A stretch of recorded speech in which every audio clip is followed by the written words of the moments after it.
അതാ ഇതാണ് നെല്ല് എന്ന് പറയുന്നത്. നമ്മള് പ്ലേറ്റിന്റെ മുന്നിൽ ഇങ്ങനെ കൊടുന്നൊക്കെയല്ലേ ചോറ് പറഞ്ഞ സാധനം. അത് ഇതാ ഇതിന്ന് ഉണ്ടാക്കലിട്ടോ. കണ്ടോളിയും.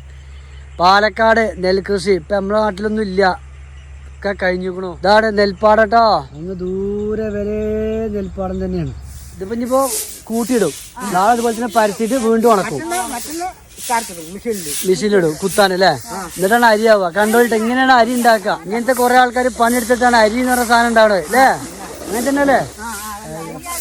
ഇത് വെറുതെ അരിയാവൂല. ആ അതാണ്. ഇത് കുറെ പണിയെടുത്തെങ്കിൽ ഇത് നെല്ല് ഏനെ ആ കുത്തലോ. ആ ശരി. അതെ, അവര് കുത്തി അരിയാക്കിയിട്ടാണ് റേഷൻ കടയിലേക്ക് വരുന്നത്. അതെ അതെ അതെ, ഇങ്ങനെയാണ് അരി കേട്ടോ. ഇതാണ് അരി. മക്കളെ ചോറ് മാത്രം തിന്നാ പോരാ, അരി ഉണ്ടാക്കണം എങ്ങനെ കാണുകൂടി ചെയ്യും. എപ്പോഴും ചെറിയ കുട്ടികൾക്കൊന്നും ഇത് അറിയില്ല. ഓരോ പ്ലേറ്റിന്റെ മുമ്പ് വന്ന് ഇരിക്കാന്നല്ലാതെ സംഗതി എന്താണെന്നല്ല അറിയില്ല.